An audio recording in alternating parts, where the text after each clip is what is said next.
Lo que yo voy a presentar corresponde a elementos de atributos, caracterizaciones, elementos que nos permiten identificar áreas que después nos sirvan para medir el desempeño de estos consorcios y que nos permitan entender el por qué se conforman y cuál es la posibilidad de generar valor. Desde el punto de vista de la política pública también nos entregan algunos elementos en términos de cómo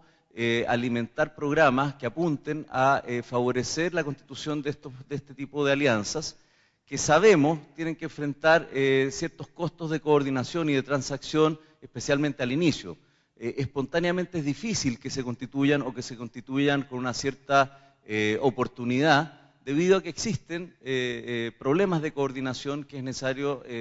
resolver y a los cuales apuntan la mayoría de estos programas. En ningún caso la presentación es una descripción de estos programas, ni tampoco los elementos, los conceptos, las tipologías que voy a presentar responde a todos los programas que han sido apoyados por estas iniciativas en algunos países.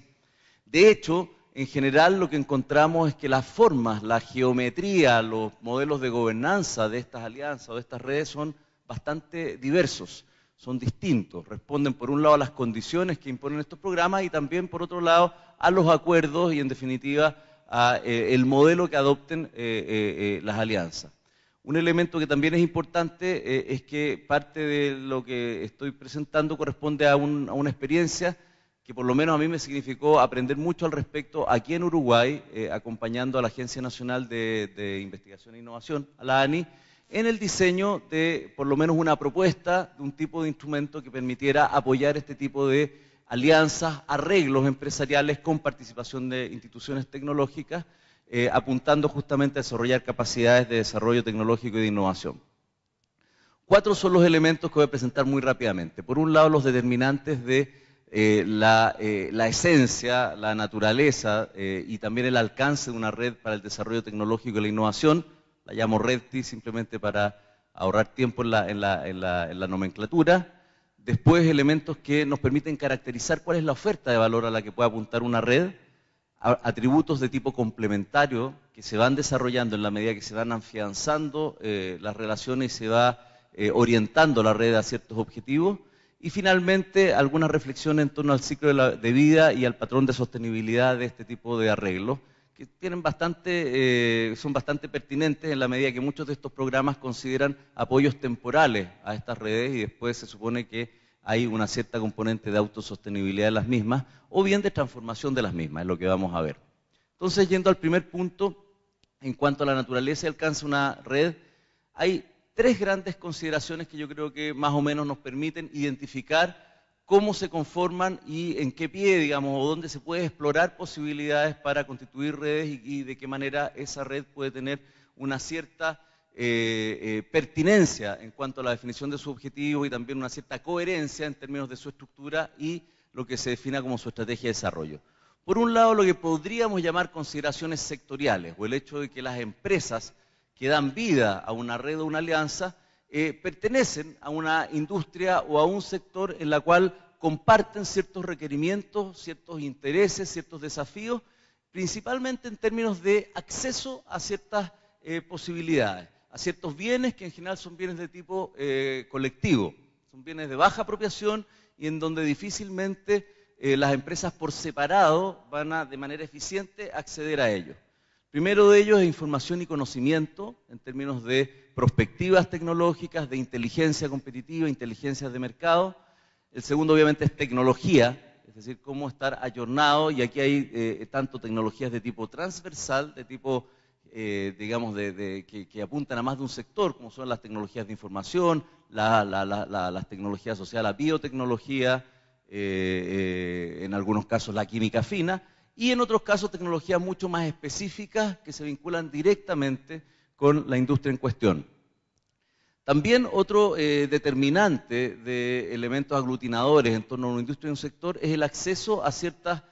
alianzas de tipo internacional o a ciertos clientes estratégicos que de alguna manera pueden ser los que ordenen y determinen ciertos elementos, ciertos drivers o ciertos movilizadores en torno a las competencias las capacidades, los atributos a desarrollar. Y también está el acceso a plataformas de servicio de tipo habilitante, como son las plataformas metrológicas o analíticas, laboratorios especializados, plataformas de tipo predictivo o plataformas también logísticas. En todos estos casos hay elementos que están asociados a la eficiencia colectiva de acceder a ellos de manera articulada, de manera de organización en red, y que pueden favorecer y determinar el interés de las empresas por articularse en estos sentidos. Hay una segunda determinante, una segunda dimensión que también puede contribuir al desarrollo de redes, que es la que podríamos llamar geográfica, que tiene que ver con el hecho de compartir ciertos elementos de oportunidad, pero también de restricción de tipo territorial, en donde las empresas se articulan o buscan articularse para mejorar, resolver o atacar esas posibles limitaciones o también oportunidades que tienen que ver con su localización. Aquí estamos hablando de disponibilidad y gestión de insumos o recursos de tipo crítico, incluyendo el capital humano, por cierto.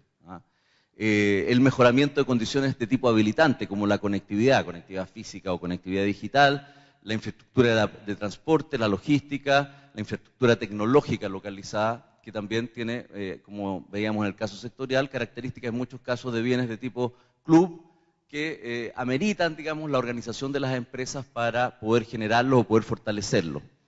También en muchos casos se produce a través de la invitación por instancias, muchas veces desde la política pública, de constituir grupos para negociar aspectos de regulación o aspectos de condicionamiento en temas que tienen que ver con el territorio, con la localización, que pueden ser medioambientales o regulaciones de tipo local en industria específica como puede ser la del turismo. Una tercera componente o un tercer, digamos, condición que puede estar en la base de la composición de una red empresarial tecnológica tiene que ver con las capacidades de base de las empresas en torno a las cuales se está constituyendo la red, y que es bien importante porque determina, bueno, cuáles van a ser los movilizadores de esa red en función de las capacidades de absorción tecnológica que las empresas tengan en la partida, la sofisticación del modelo de negocio a los que estas empresas apunten. Por lo menos en la partida. Esto tiene una visión evolutiva, como vamos a ver, pero nos determina, bueno, cuáles son los tipos de oferta y movilizadores que la red tiene que apuntar. Entonces, para efectos de una descripción muy general, consideremos una pirámide de capacidades empresariales donde la base está empresas de tipo PYME, normalmente es el conjunto más masivo de empresas, en donde el gran objetivo es poder reducir ciertas brechas tecnológicas, poder incrementar la productividad y la competitividad de estas empresas por la vía de reducir y ayornarse tecnológicamente. En ese caso, los movilizadores de la red deberían apuntar justamente a mejorar las condiciones de absorción tecnológica de las empresas por la vía de capacitación, por la vía de preparación tecnológica de las empresas y por la vía del acceso a ciertos bienes públicos que le permiten nivelar capacidades, como pueden ser elementos que tienen que ver con capacitación especializada de personal o algunas plataformas que permiten establecer ciertos servicios tecnológicos de tipo extensionismo tecnológico.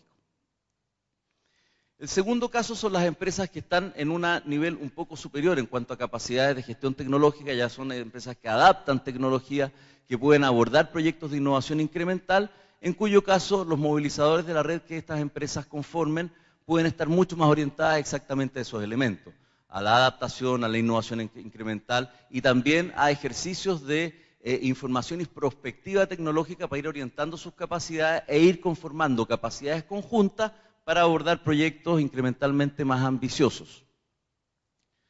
En la cumbre de la pirámide, en cambio, tenemos empresas mucho más basadas en I+D, en conocimiento, orientadas lógicamente a ciertos mercados, en cuyo caso la red es colaborativa con una componente mucho más intensiva de investigación y desarrollo, de acceso a fuentes globales de conocimiento, de esquemas de propiedad intelectual, además compartidos al compartir los esfuerzos que están en aspectos mucho más apropiables y de frontera. Obviamente aquí hay esquemas que pueden estar compartiendo más de un nivel, no son necesariamente excluyentes todos los niveles. En general en industrias emergentes, cuando hay empresas que corresponden a nuevos negocios, más bien se tiende a tomar las dos puntas las dos elementos superiores de la pirámide, atendiendo a nuevos negocios dinámicos y acceso a lo que necesitan los nuevos negocios, apoyos financieros, apoyos no financieros, visibilidad, acceso a redes expertas, independientemente de que algunas empresas estén en un nivel de sofisticación mayor que otras, las vincula el hecho de estar en industrias que están emergiendo, que son negocios relativamente jóvenes y que requieren un cierto apoyo más vinculado al emprendimiento dinámico en general. Lo mismo ocurre en programas que apuntan a mejorar condiciones de entorno y que estos normalmente tienen características más geográficas o también asociadas a cadenas de valor, en donde el punto son agendas que van abordando distintos factores de entorno que de alguna u otra manera van generando mejores condiciones para todas las empresas que participan en él. Esto nos lleva a identificar, bueno, cómo podemos caracterizar la oferta de valor de una red. ¿Por qué es importante esto? Porque nos da elementos para justificar apoyos desde el punto de vista de política pública y también porque nos da elementos para definir una métrica social de desempeño de las redes. Bueno, ¿cómo les ha ido? ¿Cómo podemos medir cómo les ha ido a las redes? Entonces aquí una reflexión muy simple en términos de que las empresas en su desarrollo, en su modelo competitivo, desarrollan ciertas capacidades medulares que tienen que ver con su gestión financiera, organizativa, de recursos humanos, sus estrategias de negocio y, por cierto, la gestión de la innovación. Sin embargo, las mejores prácticas in-house de una empresa van a verse limitadas si en el entorno no hay una buena disposición hacia abordar factores que podemos llamar movilizadores de oferta, que es la oportuna identificación de oportunidades de mercado, desafíos tecnológicos, cambios en el escenario competitivo que hacen que las empresas tengan que adecuar su estrategia. Y por otro lado, los elementos que condicionan su desempeño competitivo que podríamos denominar factores habilitantes, ¿no es cierto?, que tienen que ver con los elementos que ya mencionábamos en los aspectos geográficos, conectividad física, disponibilidad de recursos humanos, factores críticos, infraestructura habilitante u otros bienes de tipo club. El tema central aquí es que una empresa, en la medida que quiere crecer y desarrollarse competitivamente, no solo tiene que hacer las cosas bien adentro de la empresa, sino que tiene que de alguna manera intentar gestionar su entorno e intentar mejorar las condiciones de entorno. Hacer esto de manera individual es muy difícil, es muy costoso. Normalmente hay muchas cosas que simplemente la empresa no tiene la escala ni la capacidad para de alguna manera gestionar o modificar o intervenir. Y es por eso que tiene sentido la vinculación de empresas en torno a ciertos objetivos, los que podemos, en paralelo con esta definición de factores habilitantes y factores movilizadores, identificar en función de los énfasis que la red tiene. Si la red, y no son excluyentes en ningún caso, obviamente pueden haber objetivos en los dos espacios, si la red tiene una orientación hacia factores habilitantes, lo más probable es que la agenda y los elementos componentes de trabajo de la red tenga que ver con el desarrollo de capacidades y competencias críticas en materia de gestión tecnológica, de adaptación, y la generación o el fortalecimiento al acceso a bienes club de valor tecnológico. Y esto nos entrega elementos para identificar cuál es la métrica de desempeño de esa red. Tiene que ver con atributos habilitantes. La obtención de estándares, la obtención de sellos, están muy en la base de redes que se orientan preferentemente a factores habilitantes. Por otro lado, hay redes que se orientan más bien a factores movilizadores que tienen que ver con elementos que mejoran su estrategia competitiva. Productividad, claramente, diferenciación, en términos de que hay redes que justamente lo que apuntan es a establecer una oferta diferenciada y asentarse en ciertos nichos de mercado, o bien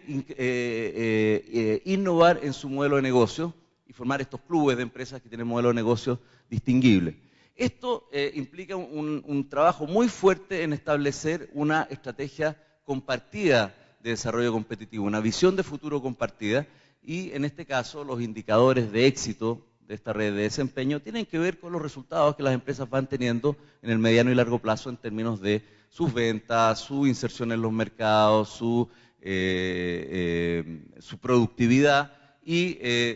a nivel de política pública también se mide, bueno, qué pasa con el empleo, qué pasa con las inversiones en torno a estas redes. Como dije anteriormente, no estamos hablando de objetivos excluyentes, pueden haber énfasis en uno y en otro caso. Lo que es claro, y en este ejemplo es el caso de Alemania, que el año pasado generaron este informe para identificar, bueno, cómo podemos ir midiendo y evaluando los resultados de las redes, y lo vincularon al modelo de triple línea de fondo de sostenibilidad ambiental, económica y social, identificando las distintas metas que las redes pueden ir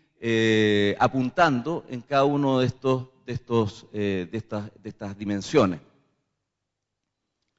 En términos de atributos complementarios, voy rápido porque ya me queda muy poco tiempo y no quiero quitarle tiempo a mis compañeros de panel. Un elemento fundamental de las redes es que apuntan en una lógica de una política que se basa en mejorar las condiciones de un sistema, ya sea nacional o regional de innovación, en dos grandes elementos. Primero, son elementos conectores dentro del sistema de innovación, y es por eso que en general las redes no solo incorporan a empresas, sino que incorporan a instituciones de tipo de prestación de servicios tecnológicos o científicos y tecnológicos, y también muchas veces se vinculan con instituciones públicas de manera muy estrecha, muy directa. Por otro lado, ayudan a la política pública a alimentar ciertas apuestas en términos de sectores e industrias estratégicas. El caso neozelandés, por ejemplo, es un caso en donde estos consorcios tienden a formarse en las áreas en donde el país ha definido que va a apuntarle con particular énfasis a desarrollar capacidades competitivas en materia de innovación y desarrollo tecnológico. En estos consorcios hay una fuerte componente de triple hélice, y si lo miramos en función de la mirada más funcional de los sistemas de innovación, existen agentes que concurren a este tipo de alianzas o redes desde la perspectiva de la creación de conocimientos. Y ustedes ven que hay naturalezas muy distintas de agentes. Obviamente están las empresas, que son la base de una red empresarial, pero pueden concurrir laboratorios, redes metrológicas, consorcios que son la red, pero también pueden ser parte de otras redes, universidades e institutos tecnológicos, por la vía de la creación de conocimiento, o la creación aplicada de conocimiento. Y por la vía del uso también tenemos distintos actores que concurren y forman parte de este tipo de arreglos. Es interesante ver cómo las redes pueden balancear actores que contribuyen desde la perspectiva de la creación de conocimiento y por otro lado, digamos, generar resultados a partir del uso de esos conocimientos. Es un elemento interesante a evaluar en el desempeño de las distintas redes en los distintos ámbitos. Lo otro importante es que las redes, aunque sean de constitución local, deben tener un alcance global. Es muy difícil que una red, si lo que busca es tener ayornamiento tecnológico, generar capacidades de innovación y desarrollo tecnológico, esta red no se conecte al menos con actores de tipo global. Sería sospechoso si no lo hiciera y sería probablemente un elemento que limita su alcance y su posibilidad de alcanzar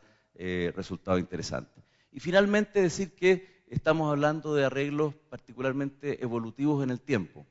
Este es un ejemplo de una red que funciona en la provincia de Santa Fe, en Argentina. Es un proyecto, es un centro que partió siendo una unidad de vinculación tecnológica que ha tenido apoyo del programa PITEC, que es uno de los programas que justamente yo les comentaba, que nos ayudan a identificar estas características, estos atributos de red, y en donde vemos una clara evolución en términos del tipo de iniciativas y de acciones que la red ha llevado adelante para desarrollar justamente su oferta de valor, en donde parte con básicamente algo muy parecido a lo que venía dando la unidad de vinculación tecnológica, es decir, arreglos en términos de contratación de servicios tecnológicos, pero va avanzando en la generación de bienes compartidos, de bienes club como laboratorios específicos, va generando incluso arreglos comunes como redes de distribución, uso de recursos en común en arreglos y finalmente incluso el desarrollo de marcas. Esta es una red que está vinculando a empresas agroindustriales y de maquinaria agrícola que están más bien en los segmentos de reducción de brechas en tecnología y también en áreas de innovación incremental. Este mismo estudio que les comentaba del Ministerio de Innovación y Economía alemán identifica que en general las redes responden a 4 fases. Una de iniciación que suele ser subestimada, y lo comentábamos esta mañana con Gustavo Crespi, en los programas de política. Suele ser considerada que es algo que se va rápido, pero aquí hay que resolver muchos temas de coordinación, hay que diseñar el arreglo, las reglas del juego, la governance de la red, y normalmente esto toma bastante tiempo. Y suele, en algunos casos, desincentivar a los policymakers pensando que son proyectos de difícil arranque, y efectivamente lo son. Y una de las cosas que hemos conversado con la gente de la ANI es que en general en esto hay que darse el tiempo para efectuar un diagnóstico, para apoyar la fase de iniciación, de constitución, la formación de la estrategia de la red, antes de esperar que entre en un régimen de manera muy inmediata. Hay una fase de crecimiento en donde se empiezan a dar estos elementos, como veíamos en el caso argentino, de generación progresiva de productos y servicios compartidos y sinergias a nivel de la red. Hay una fase de madurez y probablemente en muchos casos hay una fase de transformación, donde ya los objetivos van cambiando, pueden haber una redefinición de meta e incluso, y es perfectamente posible, puede haber una reestructuración en términos de los miembros de la red.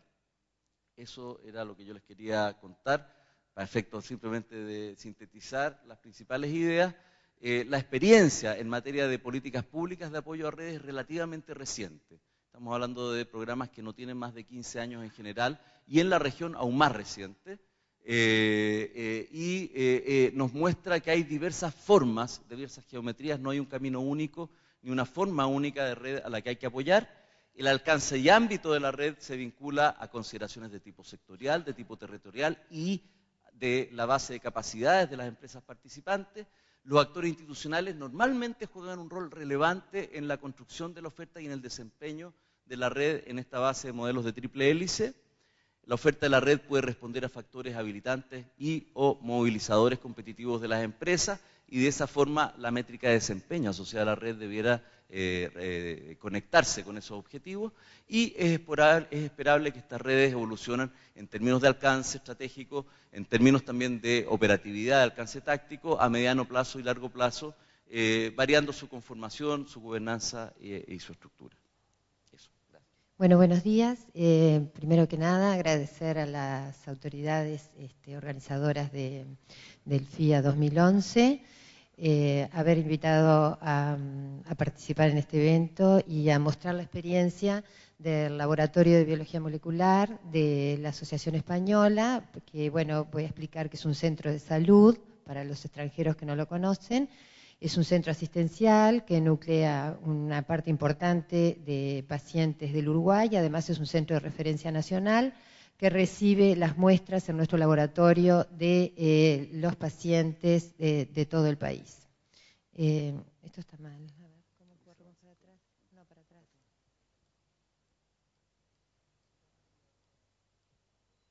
Bueno, este es nuestro hospital.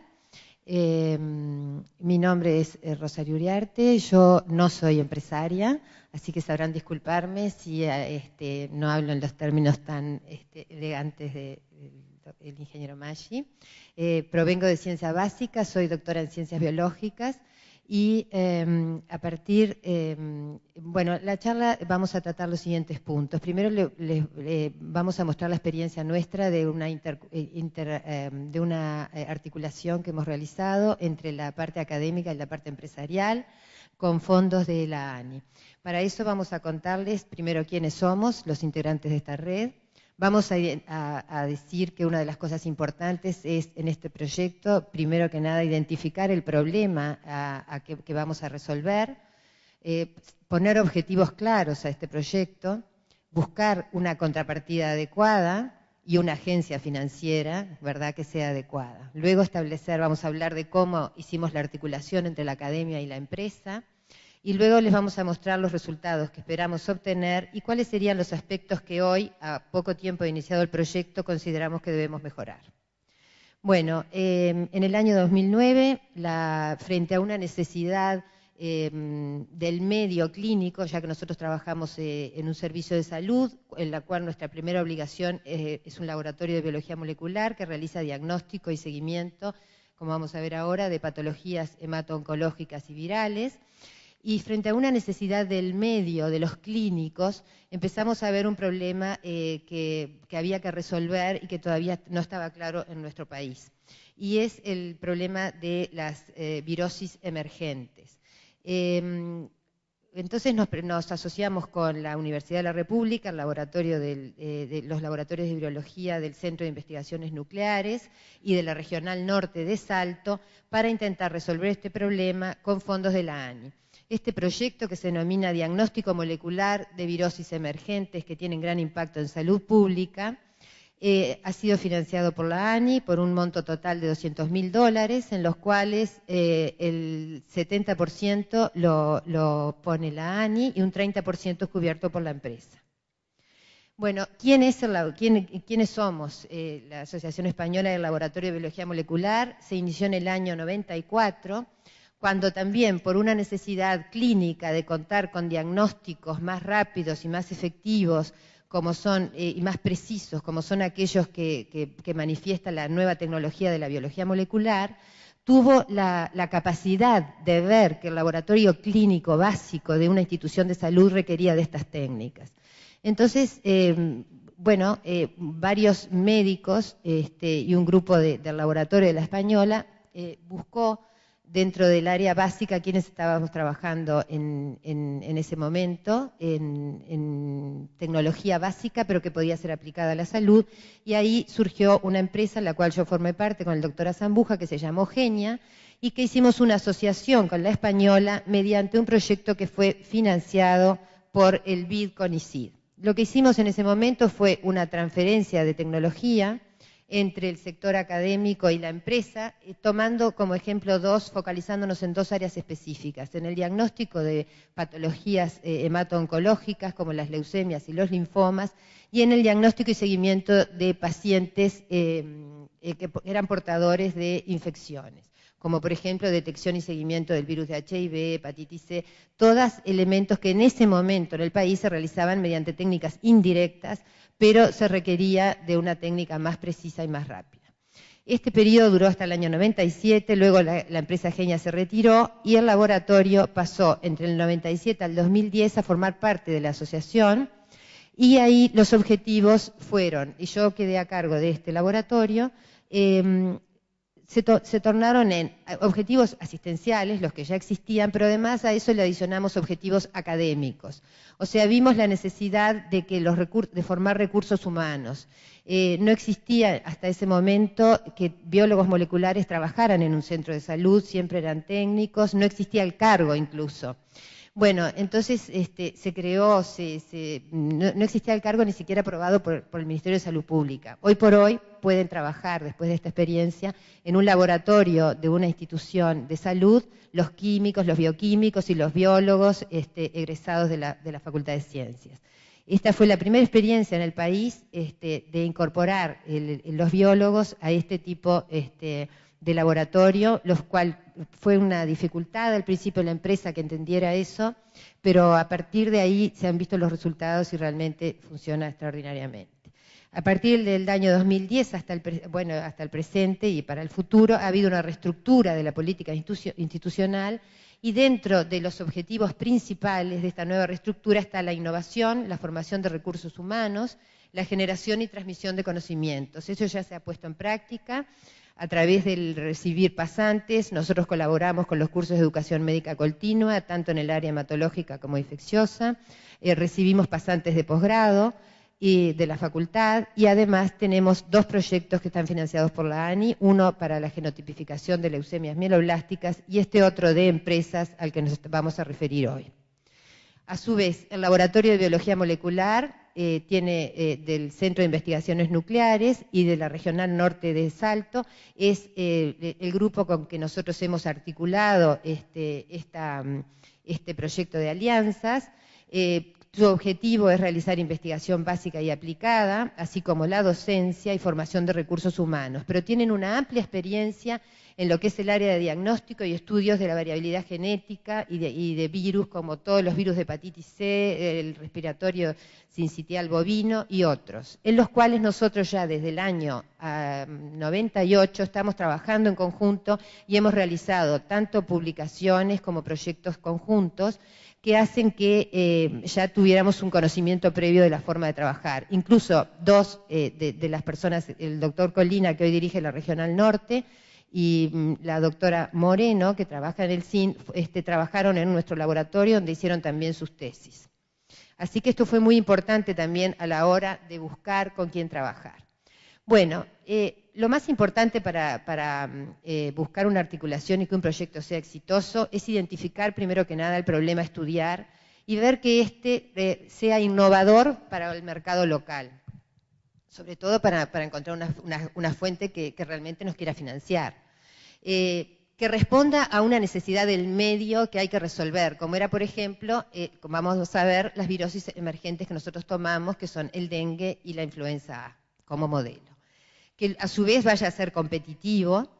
que genere un conocimiento para el país, que pueda aplicarse en políticas de salud y que a su vez sea sustentable en el tiempo, o sea, luego de los 3 años en que nosotros no tengamos más financiación de la ANI, toda esa transferencia tecnológica que hemos recibido de la UDELAR y toda esa formación de recursos humanos pueda ser sostenida en el tiempo sin necesidad de un apoyo externo. Y por último, y no menos importante, es que en estos proyectos debe existir un retorno a través de la interacción para ambas partes. Bueno, en la identificación a estudiar, ¿por qué nosotros elegimos el tema de las virosis emergentes? Bueno, rápidamente la OMS define una virosis emergente, aquella virosis cuya incidencia o prevalencia ha aumentado significativamente en las últimas décadas, o aquellos virus que recientemente han sido identificados o virus nuevos. Que es el caso, por ejemplo, del dengue y la influenza, la influenza ya ha entrado al país, pero el dengue no. Entonces, no se conoce ni la prevalencia de estos virus en el país, ni la biología del mismo, ni las cepas que están circulando, lo que puede dar lugar, ¿verdad?, después a una vacuna. En el caso del dengue, como todos sabemos, es una enfermedad viral que es transmitida por el mosquito Aedes aegypti, y que de acuerdo a los datos de la OMS se considera que un 40% de la población mundial está en riesgo de contraer la infección y se requiere estar preparado para la posible entrada de dengue al país. La influenza A su vez, tuvo su aparición ya en siglos anteriores y sabemos que es responsable de pandemias mortales, más de 500.000 muertes por año. Fue responsable de la primera pandemia del siglo XXI y ha aparecido a raíz de una variante de este virus. Entonces ello justifica plenamente, ¿verdad?, que estas dos patologías eran entonces muy importantes para la articulación. Así entonces, en la articulación se planteó, entre la empresa y la academia, se planteó el estudio molecular de estas viroses de gran impacto en salud, incorporando metodologías modernas de diagnóstico y estudios epidemiológicos para saber cuál es la cepa que circula. En base a eso, contribuir al contralor de las infecciones emergentes, mediante conocimiento de la biología y de las cepas circulantes, a la formación de recursos humanos especializados, y estos datos van a ser publicados, por supuesto, en conjunto con la UDELAR. A la hora de realizar una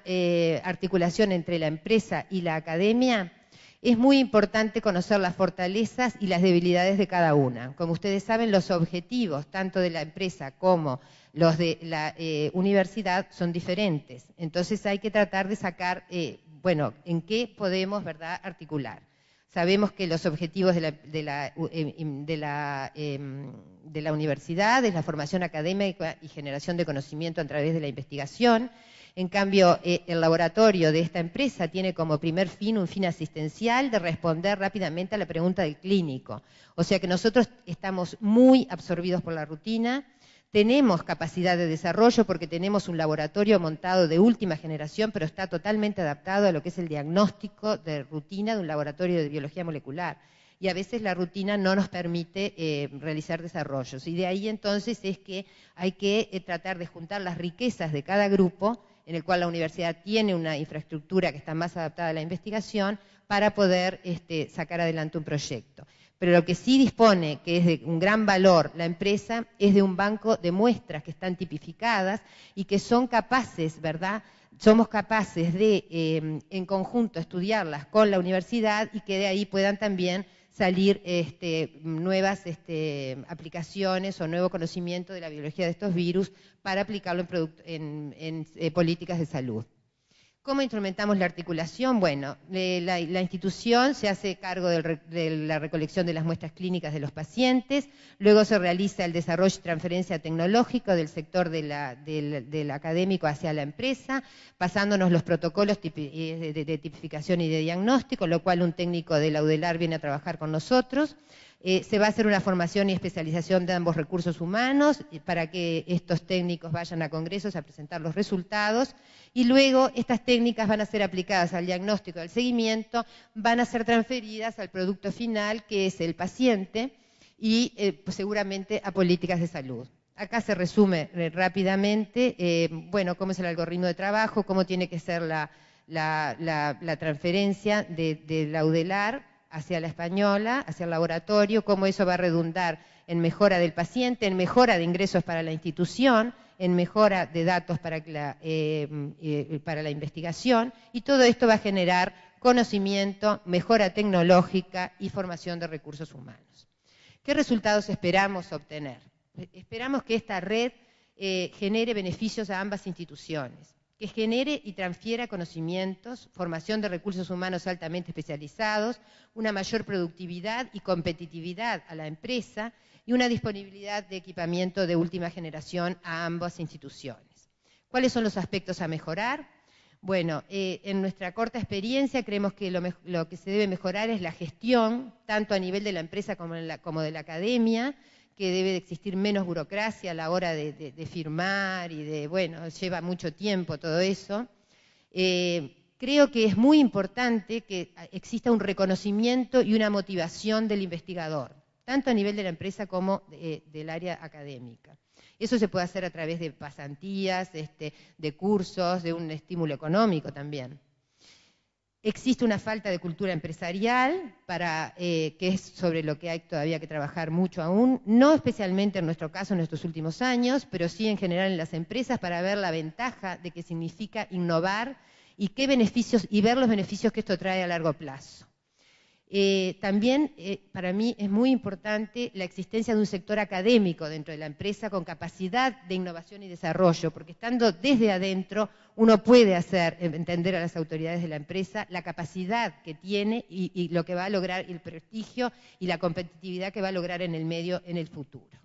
Luego debe haber una correcta articulación para minimizar el impacto de la falta de recursos humanos especializados y, por supuesto, que tiene que haber, como existe, políticas gubernamentales de apoyo a la interacción académica-empresa, como sucede con la ANI.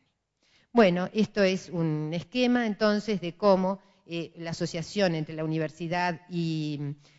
una empresa, con apoyo, ¿verdad?, de los programas de ciencias básicas, dentro de un equipo capacitado y multidisciplinario, y apoyo gubernamental como es la ANI, cómo se va a contribuir a generar conocimiento, innovación tecnológica y por lo tanto va a haber un aumento en la producción. Estas son las personas que trabajan en este proyecto, del CIN y del laboratorio.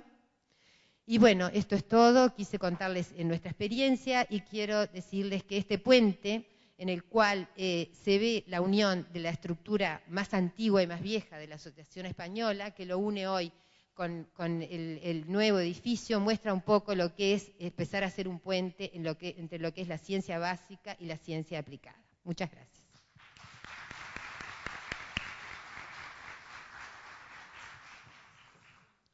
Bueno, buenos días a todos. Primero agradecer a la ANI por invitarnos a este panel, que sin duda fue muy pertinente porque creo que con los compañeros no nos pusimos de acuerdo que iba a presentar cada uno, pero coincidimos en la mayoría de las cosas que los compañeros ya hablaron, o sea que ya hicieron una introducción de buena parte de lo que yo voy a hablar. En nuestro caso vamos a presentar la experiencia del CRI Lechero, que tiene un poco menos de historia que la alianza que tiene la española, pero tiene una riqueza en cuanto a su proceso bien importante y hoy le vamos a contar parte de esto. Dentro de los temas que vamos a tratar en la presentación, como ustedes pueden ver, esa es la cara visible del CRI Lechero. Ustedes ahí lo que pueden observar son las fases de la cadena de valor láctea, la importancia de la producción agroindustrial, la historia del sector lechero en Uruguay, que tiene una experiencia muy importante, muy profunda. Respecto también, quiero resaltar el tema del agregado de valor, que es parte de los intereses de este consorcio.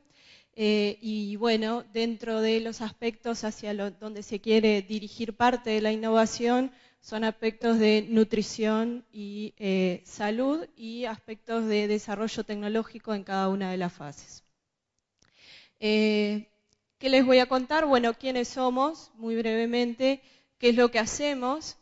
y de esa suma, cuál es el balance de la experiencia del CRI Lechero hasta el momento. ¿Cuáles son los principios básicos de nuestra organización? Como lo dice su logo, que es lo que ustedes tienen en el centro de la pantalla, lo que intentamos reflejar son una organización que está inserta en una determinada región del país, en un determinado sector de actividad y que está conformado de una manera bastante particular.